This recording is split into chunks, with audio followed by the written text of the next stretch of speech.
I've found myself in some awkward, uncomfortable situations at times. There was this one time I'm getting my hair blown out at a hair salon, and the stylist asked me, "So where are you from?" And I tell her, I was raised in Texas, but I've lived here for about 20 years now. And I can tell from the expression on her face that's not quite the answer she's looking for. So then she says, "But where is your family from?" And that follow-up question always feels the same to me. It's like the answer I gave initially wasn't foreign enough, so we have to go further back my family tree. So I give her the answer she's looking for, and I say, "My parents immigrated from Pakistan." And then I have a question for her. "So where are you from?" And she kind of laughs, and she's like, "Oh, I'm just a regular American." A regular American. So then I have a follow-up for her. "But where's your family from?" And now she's kind of stumbling around for an answer because she's clearly not being used to being asked that question. I mean, we don't ask white people where they're originally from or where their families are from, unless they have like a sexy accent. But me, I get that question all the time.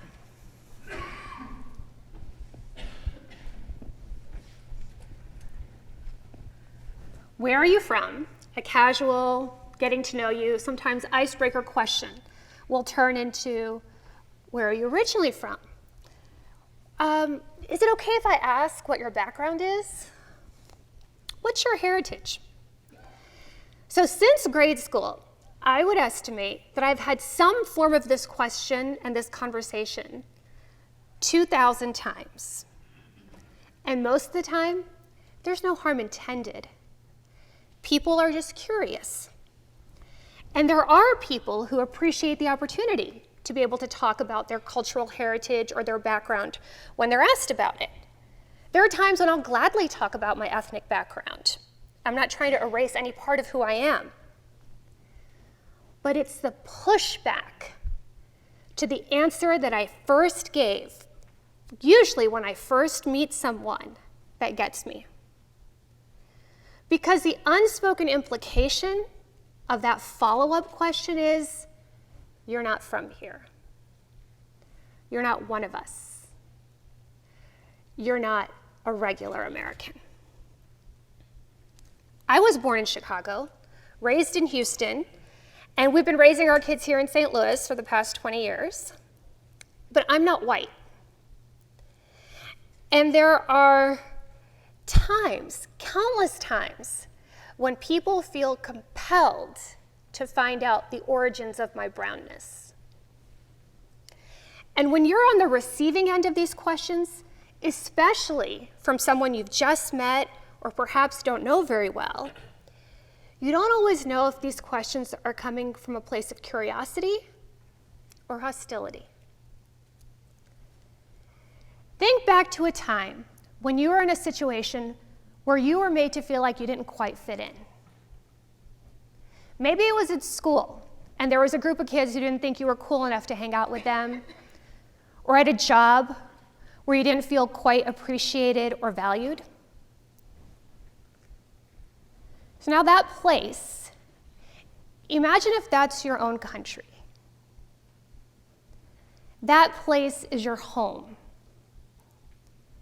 And that's the place where thousands of times you're given the message that you don't really belong, that you don't really fit in there.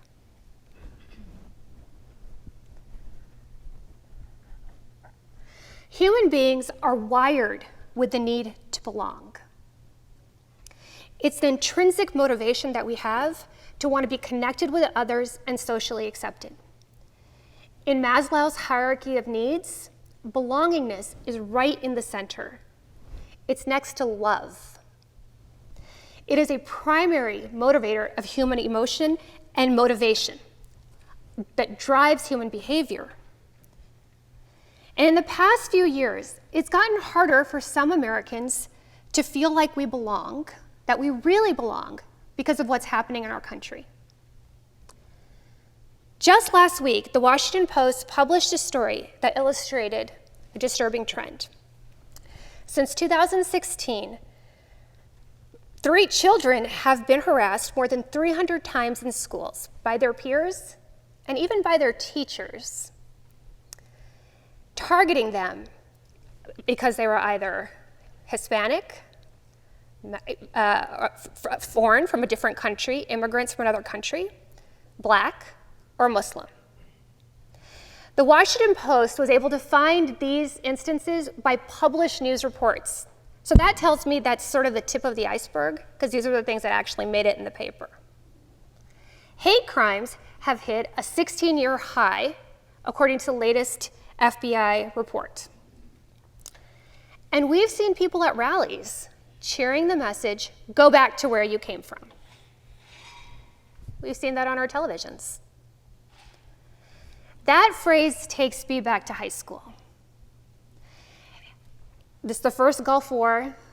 My mom is in the car driving me back home from school in the suburban town outside of Houston that I grew up in. And my mom wears a hijab to cover her hair. And as we're driving home, a man leans out of his pickup truck and yells, "Go back to Iraq." I pretend not to hear, and my mom keeps driving. "Go back to where you came from" shows up a lot in the anonymous letters that get mailed to me at the Post-Dispatch. A reader who was angry about something I'd written, either a story or an opinion, sent me a handwritten letter last week. In it, it was written, "Go back to Pakistan, you towel-headed commie bigot." And usually there's a different B word that's used. And since the last presidential election, the frequency of this kind of hate mail has skyrocketed. So who gets to be a regular American?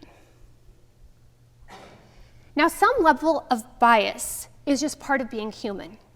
It's part of absorbing the social and parental messages that we grow up with, the media landscape that we grow up in. And we use that subconscious conditioning to make hundreds, countless, split-second decisions every day.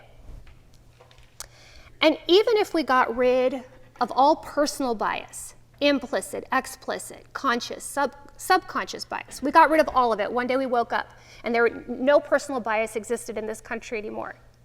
Well, we would still live in an unequal country. Why?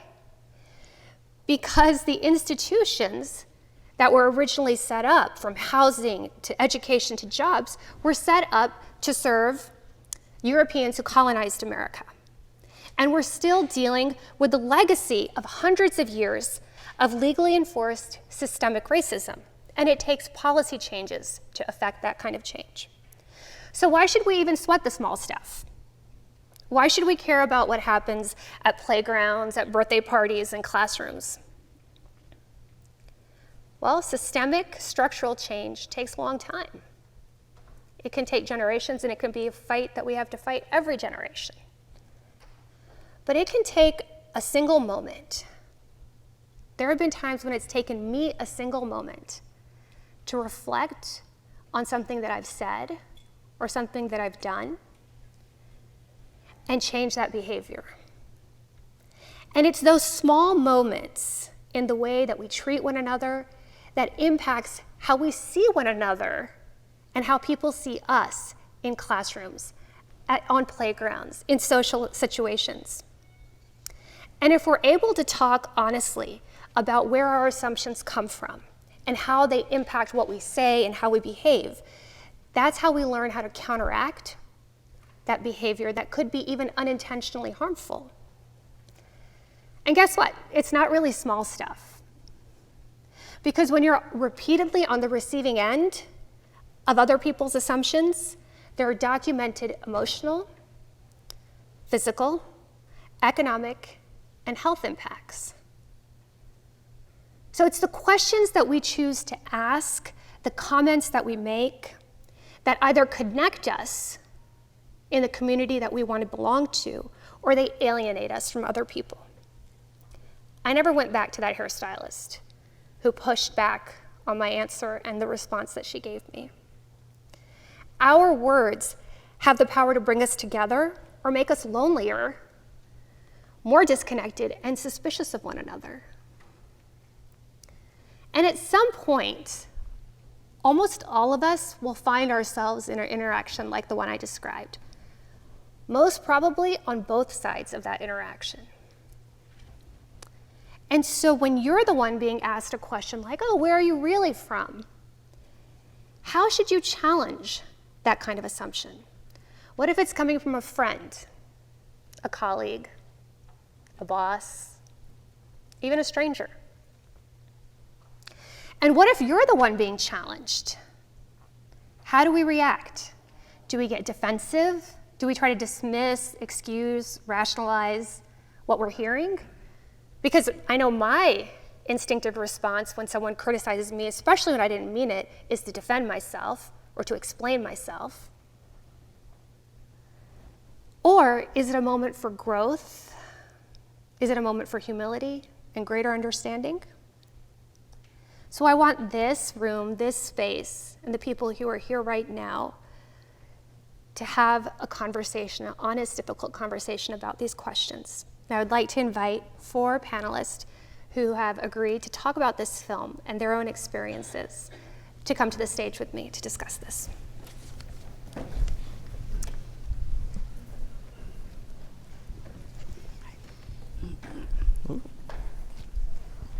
Okay. I'll sit next to you. Thank you. Please join me in welcoming them. Thank you.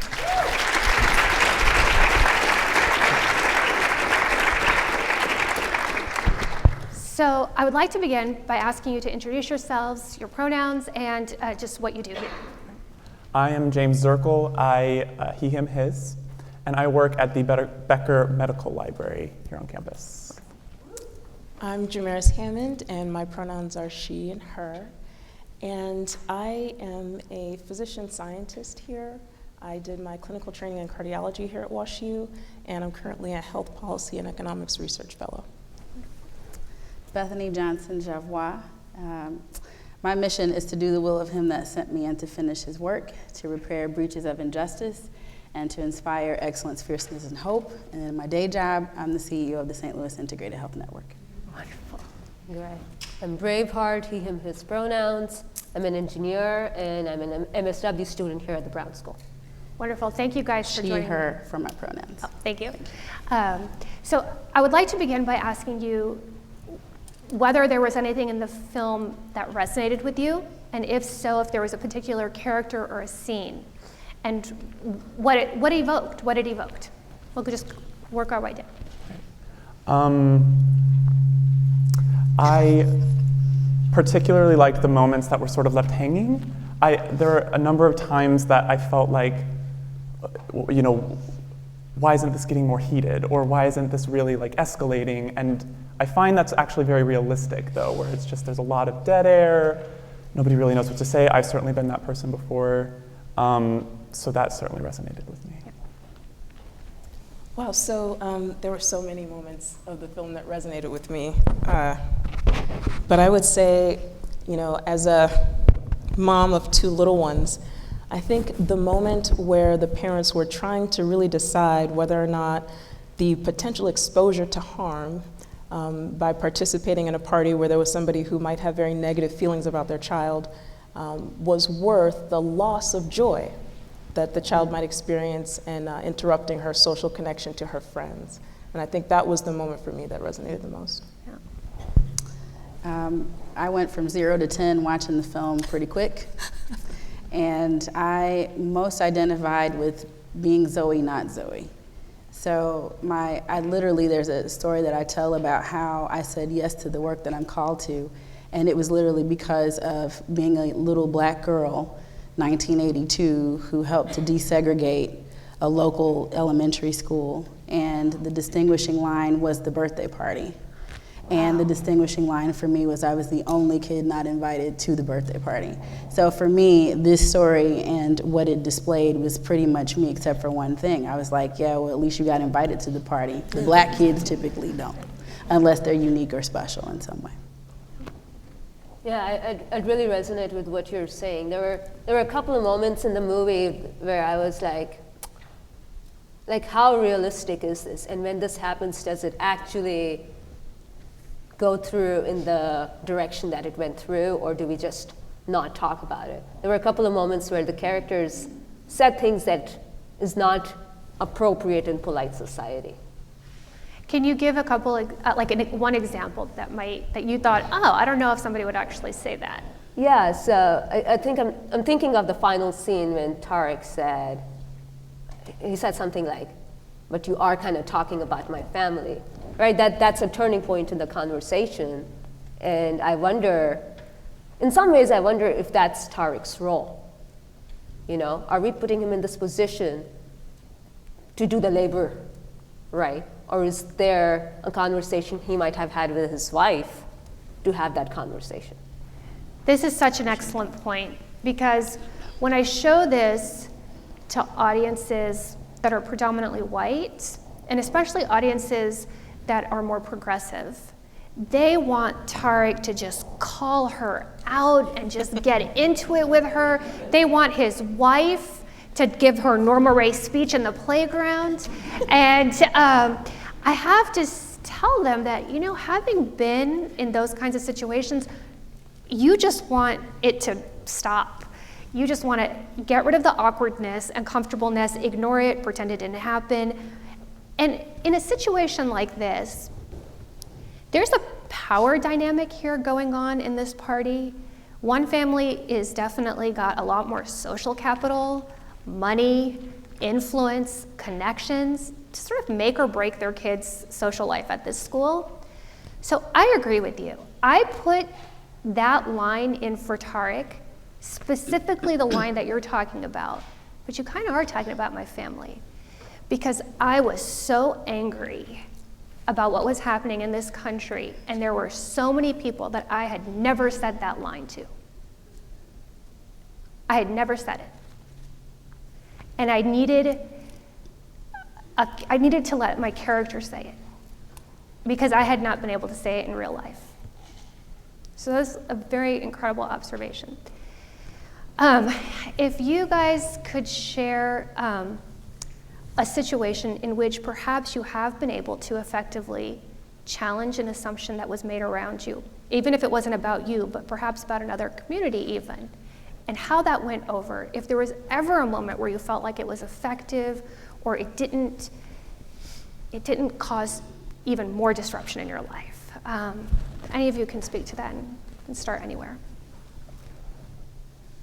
I'll start. You know, it's interesting as, so I grew up in suburbia, in a suburb of Chicago. And I grew up on a street where we were the only black family there. And my older siblings and my parents always advised me that my focus should be education.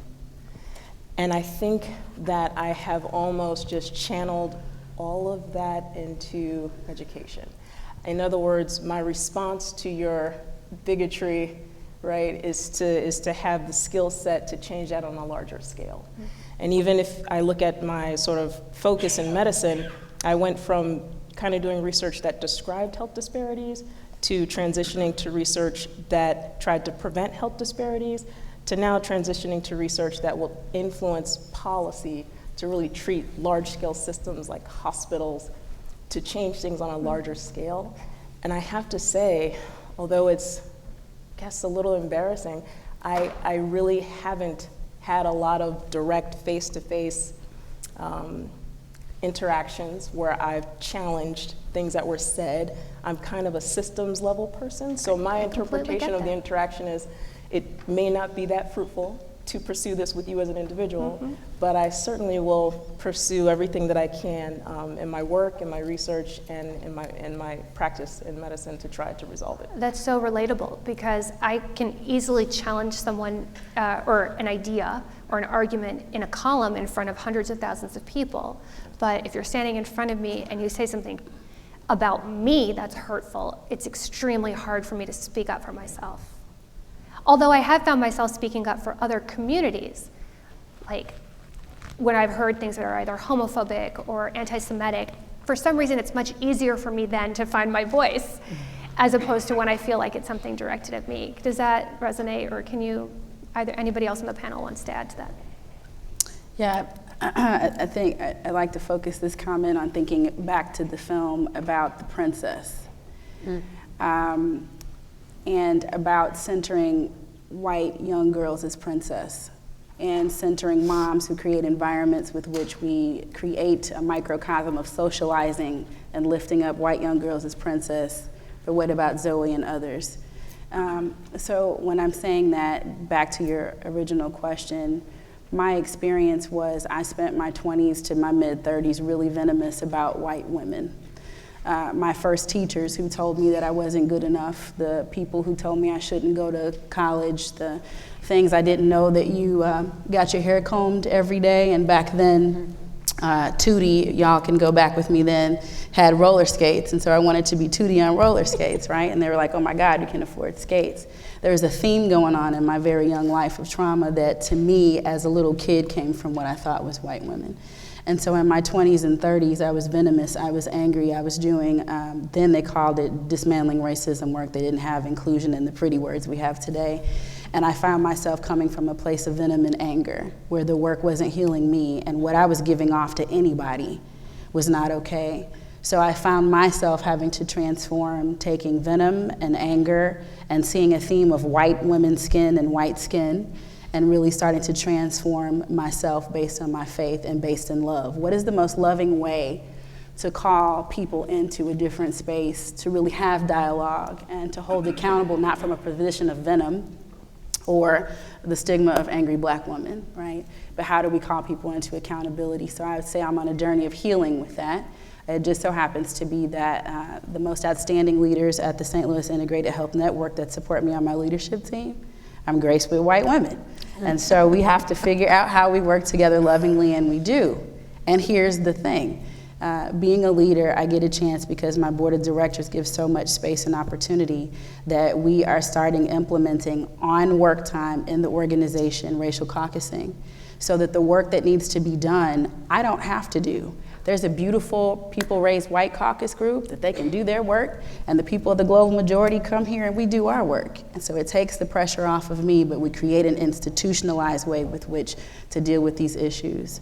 And now I can have the compassion, the love, and the accountability, because accountability is loving. It may not feel good, but it is good. Can you give an example of how accountability is loving? So many. I'll open it up to the panel and come back to that one. Yeah. Okay. Braveheart? Well, I'll share a quick story. Thank you for what you said. So the day after our most previous presidential election, so I was working as an engineer at a major oil and gas company, and it was a hard day. It was a hard day for many of us, and I got to work a bit late, I think 8 a.m. rather than 7, and a colleague who's still a friend, right, whom I trusted, he came over and said, hey, you have nothing to worry about. You're just like one of us, right? And that was a really poignant moment in that moment, because I could have said something right back to him, right? There was relationship to do that. And I remember just saying, ouch. Because there's some value in us speaking of our humanity and our pain, right? What does it take for me to show you my skin and how it hurts? That's really powerful. There were people who told me, well, first of all, not a single journalist friend of mine believed me when I told them about my fears for the last election. Not a single one. And I made them apologize to me afterwards. I think that was a measure of accountability, because I was so angry about so many things, and that was one of them, that I wasn't taken seriously, and my fears were not taken seriously. But several of them said to me, he's not talking about your kind of immigrant or your kind of Muslim. You're like us. And that's why this film was called Other People, because sometimes what happens is you get carved into your own category. And I felt like saying to them, absolutely, he's talking about me. and my mother and my family and everyone I love and care about, and questioning whether or not we belong here. Absolutely, that's happening. I think I just want to also say that, it's interesting because these instances are so frequent that really, if I engaged every individual, I was telling, my mentor who was on a panel earlier today, I was telling her, my husband and I were looking at homes this weekend, and we had that thing that happens in movies. Somebody pulled up next to us and said, "Can I help you?" Yeah. Because we were in their neighborhood, and it, so it's like, if I really engaged I would spend all of my time. It's like it would be a full-time job. And I've had instances in St. Louis where over the summer, the other thing that was so striking to me is somebody asked me, "Why can't you go to a pool in your neighborhood?" when I brought my kids to a pool. So, it really is, it can be exhausting and overwhelming. And I think for me, I will say that when I was in college and other instances along my sort of life journey, I tend to focus on how I can make systematic change. So I would be the person who made sure that we had a Martin Luther King Day. I would, try to make change at the system level, because really, an individual sort of discussion, for me, almost is a violation of my right to peace. Like, am I really obligated to engage this individual in a conversation that's really disruptive to my life? Right. And there have been times in the workplace where, like in this situation, I mentioned there was a social power differential, but if it's a teacher making a comment to you, or like you mentioned, or if it's a boss, someone who has, like, you need validation, or you need to, that holds power over you, that kind of remark can literally stay with you your entire Absolutely. life. And those kinds of things, they don't just get washed away. Like all the little minor things, literally every week someone will ask me where I'm originally from, where I'm really from. It happens so often that it's only rarely that I will push back if I feel like there is some hostility or bigotry that it's coming from. But it's those other cutting comments that I don't even think people realize. Like when I was early on in my career, I was a young reporter trying to move into a higher beat at a paper, and the editor said something to me like, "Oh, it would be great that if you would apply, because then we would get a 2-for-1. You're a woman and you're a minority." I mean, it was like said to my face. And I had worked my butt off for 2 years, like harder than I'd worked so hard, and in that moment, all that work felt like flushed down the toilet, because I was reduced to a token, right? And I had no way to challenge that. But 21 years later, I have not forgotten. I still remember those words and that conversation and exactly where it happened and what I felt when it was said to me. And I think that's why I decided to write about this question, that there are some people who watch this and they get very nervous, because they're like, well, I've asked people where they're from because I'm curious, or because I've traveled places, or because you're so beautiful. I mean that's really, okay. But there is this sense of, okay, but let me tell you the baggage of that question with me, the threats that I've gotten in my email, the things I've heard shouted at my mother that come from that question growing up, I think that's very interesting. I was going to ask you if you feel as though that there's a sense that in communities like Washington University, this doesn't happen. I think it's easy for me as a white man to disengage, and so there are times when I don't have as much frequency with people questioning my background or questioning if I belong, and so I think that for a long time I did disengage, and I thought, it's actually not so much of a problem. I'm very supportive. I'm here for people if we can try to help. But it was I think that idea, especially after Barack Obama was elected president, it was like, okay, racism is kind of over, right? We figured it out, And so But the more that I've engaged, and it came from a personal place, I tend to like the more personal interaction, which I think is why I was itching for a little more of a heated argument or something, because it's so lacking in my family, in my workplace, because we're so uncomfortable to talk. And so I like engaging in this work now because it's been said over and over on a lot of diversity events, getting comfortable being uncomfortable, and that's always really stuck with me. And so I think those incidents do happen from everything that I've heard from other people on campus. I think it is easy to disengage if you're a white person, and I hope you don't. Yeah. Yeah. Anything else, you guys? I know there were some issues that you wanted to raise about the film, responses and reactions, that I haven't asked about, so I want to kind of open the floor to that. Braveheart, did you want to? Sure. Well, I was thinking, about my identity, and like, where am I privileged?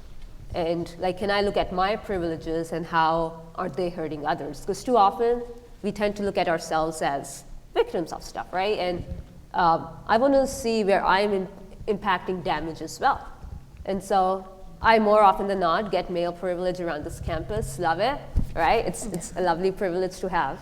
And then, I was wondering about Tariq and how he dealt with his wife when she was clearly experiencing discomfort.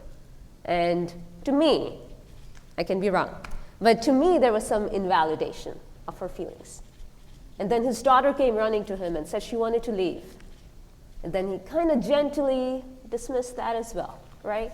And so what happens to us when we experience all these aggressions from the world, and do we internalize them? And then do they come out on the ones we deeply love? Oh, that's such an excellent point, because my husband is biracial but can pass as white. And there are times when, obviously there's a lot of my personal baggage in this film. When I will feel like I had an encounter that felt wrong to me, and he will say, oh no, she might have been having a bad day, or I don't think they meant it that way, or you know what I mean? It was that sort of, and I think you're right, that Tariq, because he was so used to a second look or someone making a comment not expecting they were together, that he was like, I can't afford to freak out and emotionally get so worked up over what you heard at the park, and he was totally dismissive of her reaction, whereas she just wanted to leave it. She's like, I don't have anything to do with this. I'm not used to this kind of situation. And then I do this with my children too. It's like, you have to be so much stronger. You have to be better than. You don't get second chances. You're not afforded the same sort of privileges. But I have talked to my kids, and I'm so glad you said this. Raising Muslim American kids, I've said to them, you're not villains and you're not victims.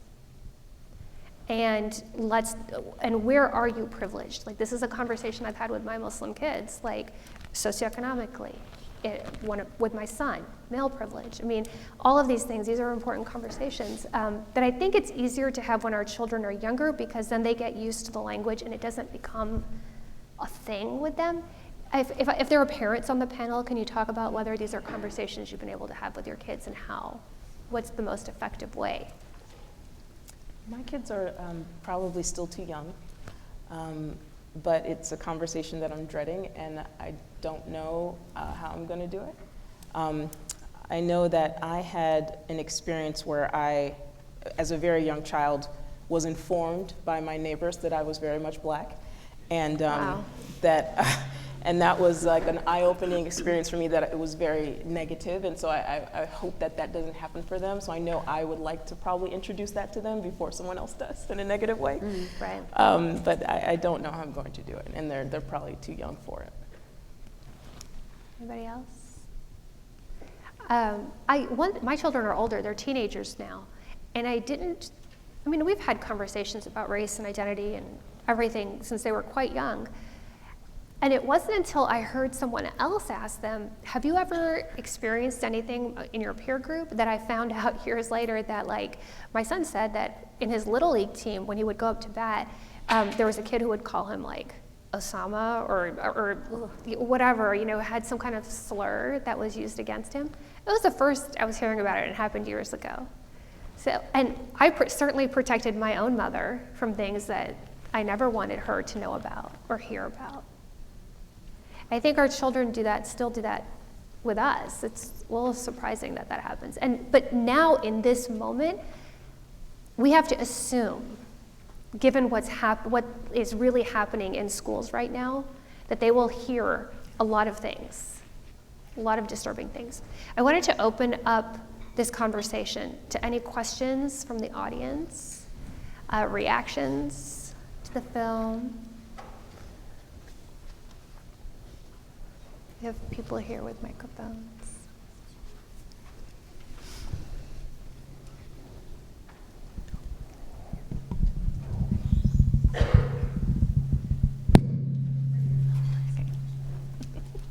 Good evening. Thank you for this panel.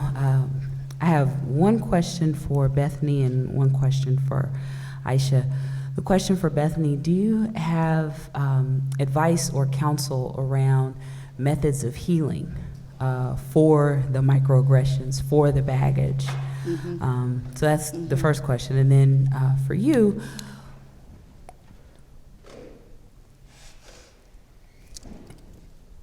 did you experience a response from your leadership at the Post-Dispatch in response to the hate mail that you received? Because I think it's not just for you as the employee to respond, but you're part of an organization, you're doing work for an organization that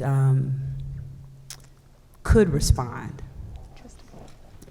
So the thoughts that I have about methods of healing, first for me was I had to acknowledge the place with which I needed to take responsibility for my response and my reaction. That helps me so much to understand that I was going to sacrifice my own cause if I didn't find a different way to enter into this work, and systems change work is long term. So I had to go from a question mark in my own self to my own exclamation point to start the healing process. Number two, agitation outside of relationship is irritation. So the most loving thing for me is if I'm in relationship with someone that I feel like has done harm, I try to find a way into that space to share that. Maybe not in the moment, but I've got to find a way to circle back because I'm an external processor. And the choice between letting you hold it and letting me hold it, I think I'm going to share that burden with you. The third thing I would say also with this is that healing for me, because of the positions of power that I get to sit in, that I in some ways have earned and in some ways have been given to me, right? Those things, when you take a look at both sides of that, I have a challenge when I meet white people in power. I assign them to tasks like, hey, if you really want to know, have you asked your employees? Have you asked the people around you how you come off and how they perceive you? Like, I know there's a power dynamic, but seriously, if you want to know, don't do a survey or a focus group.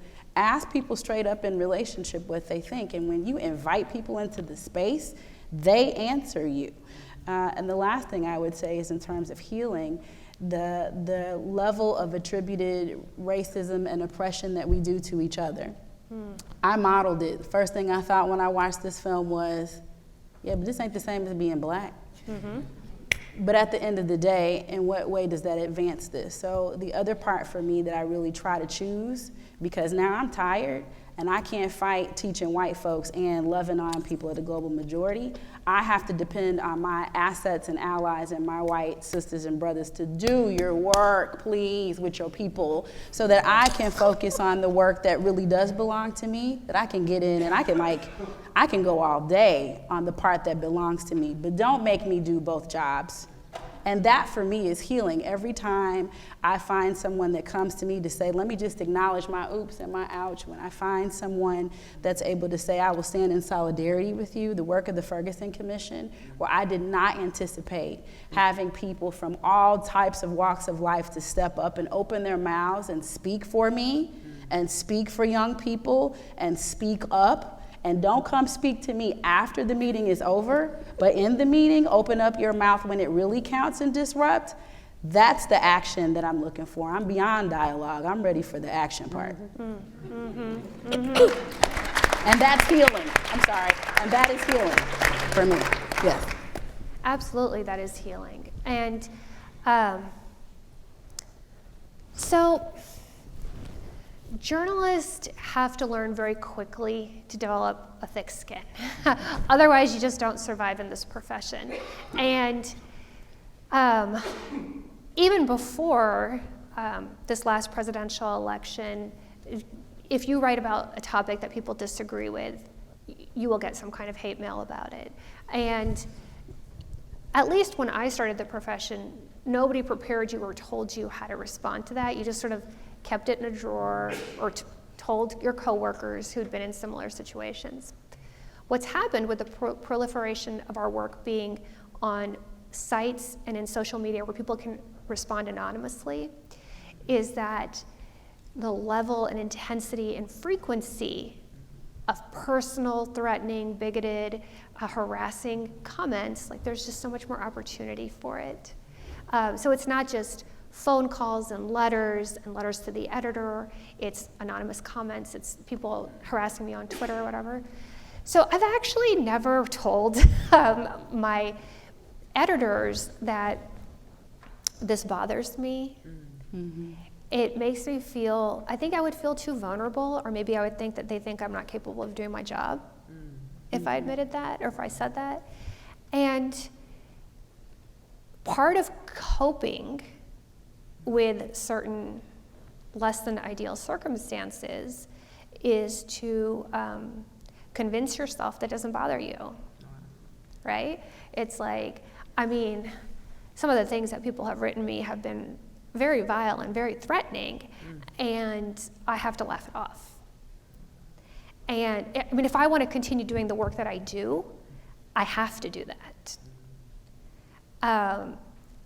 There was a time recently when I asked my editor if I could report something to the FBI or ask the FBI about something because I was worried about not just my personal safety, but about the personal safety of my colleagues in this newsroom, you know, especially given what's happened. And they said, yeah, go ahead and talk to the FBI. Do what you need to do.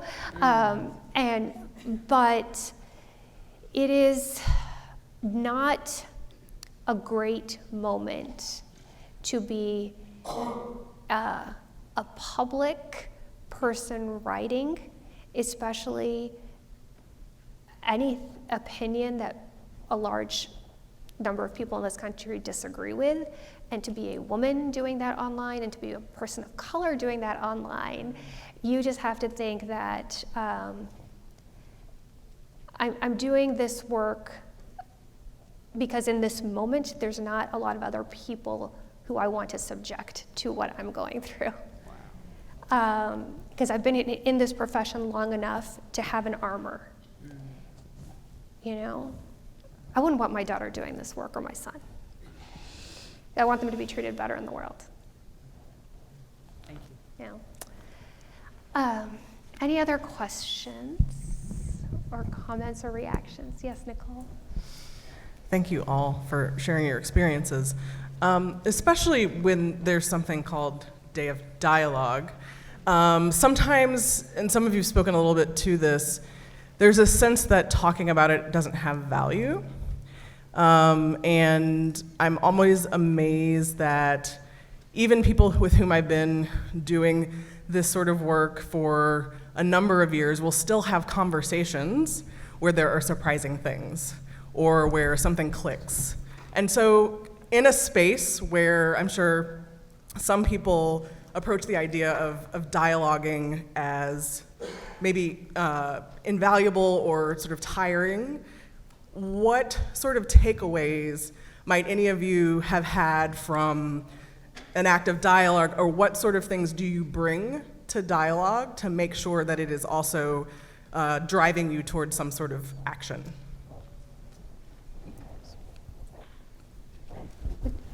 If anybody on the panel would like to start. I particularly like the dialogue thing because I think about where I wanted to start, and it was with my family. And for me, the experience was leaving a very, some would maybe call extreme evangelical community, and then coming out same night, and then saying, I won't be at church Sunday, right? And so the, right, yeah, full Band-Aid. And so that was really the only time in my family that we actually talked about something like that. And even since, it's really swept onto the rug. And we make a lot of time to just keep things easy, but it's always simmering under it, right? So after that, I had individual conversations with each of them. They'd pull me aside for like a one-on-one, right, over the next couple weeks. And those were moments where it was like, because I had prepared my full speech or whatever the night of, and they had follow-up questions, and so I just remember particularly with my dad, he said something like, I feel like I failed you in some way. And I was like, no, this has nothing to do with that, etc. And he's like, I was raised believing this is something that's wrong. He's like, I think you can maybe prove me otherwise. And I said, I think I can too. And so there are moments where it clicks, and it's like you said, that you'd be surprised, because that's something I never thought my dad would say, right? And even since, it's like, with my family who is still very religious, it's like, that ease of time has really helped things, even though there's not the dialogue, even though I want it so much. Those little bits of dialogue do make an impact. I want to comment on what you're saying, because I think that, I guess my approach has always been that I'm very strategic in, whom I engage in dialogue. So if I'm in a conversation where we've got some time and where there's an opportunity, to have a meaningful conversation, then for me, those are moments that I would capitalize on. I also think that, kind of, as we talked about on the action panel, I kind of take a slightly different approach. So I may write an article that may generate dialogue. And so some of us may have different ways, right, that we either contribute to dialogue by creating sort of, a subject matter that people are interested in talking about, or, some of us may be more active in, sort of, engaging individuals in dialogue on a one-on-one basis. But for me, I think seizing opportunities where there seems to be enough time and enough interest on both parties' parts to have that dialogue create something beneficial. And for me, those are very valuable, and I focus on those. So those are family members, close friends, and I think the potential for influence is something that I look at a lot. If I see that there's a potential for me to have some influence, and I want that influence to go both ways, one of the things that I think is really overlooked in some of these interactions, take the guy in the car who says to me, can I help you? Your first reaction might be to say, this is a bad person or a racist person. My interpretation is that this person is uninformed in some way.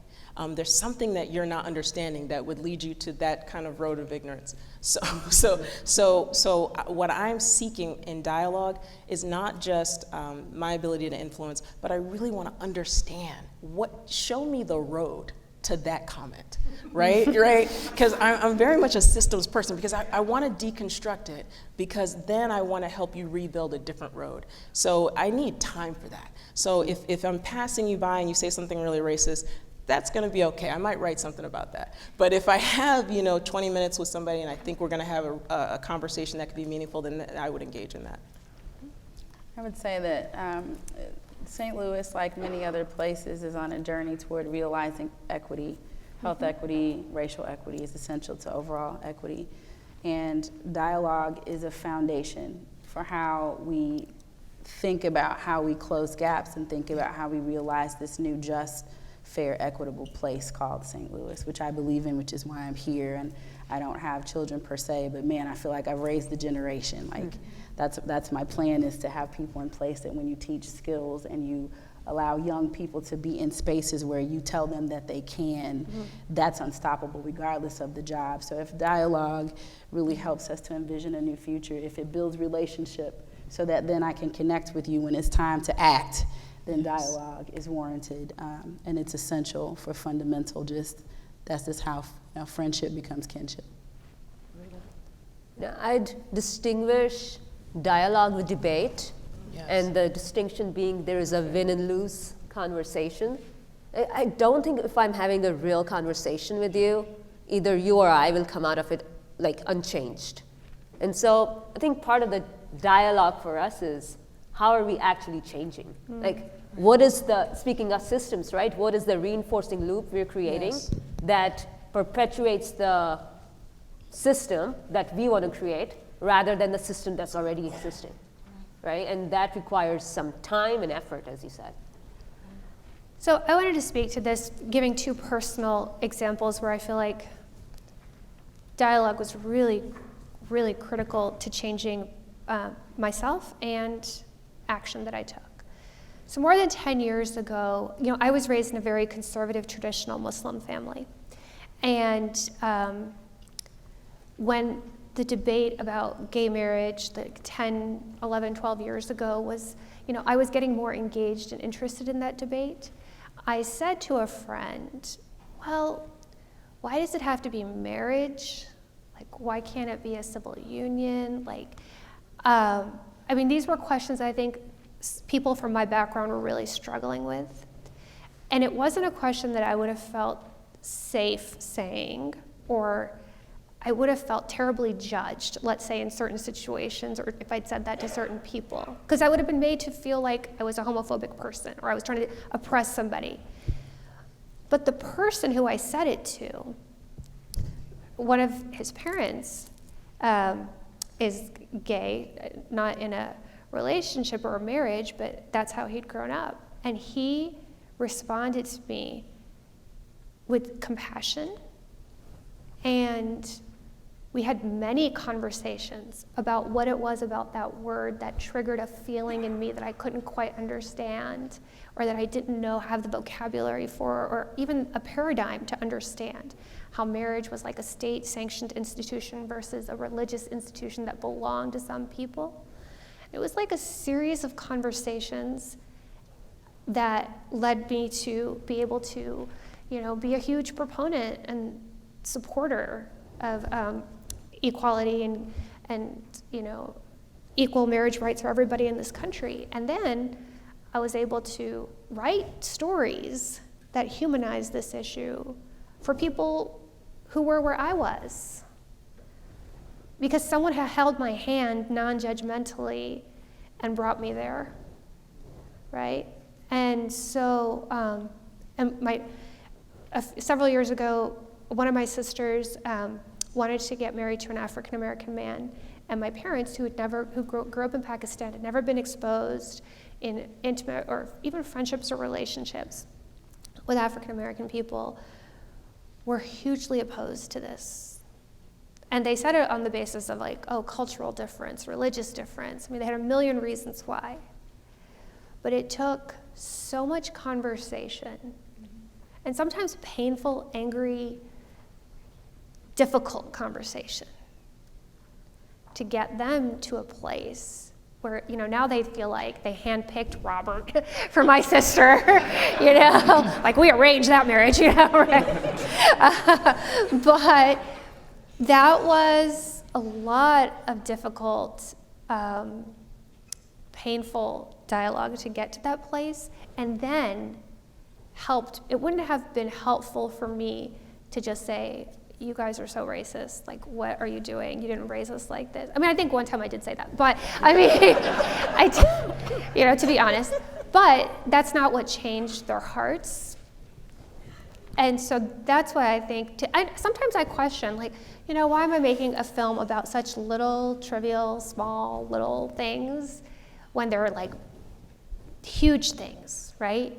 Kids who don't get invited to the party, kids who get shot in their schools. And I'm doing this. Well, it's because sometimes it takes a little small thing to change someone's heart in one direction, like a smaller step, and it builds a road somewhere. So I wanted to close with sharing a personal story. And I do hope, I am so grateful for the conversations and the experiences and the thoughts that all of you shared. I feel very moved and changed just by this conversation that we had. So thank you. Thank you so much for that.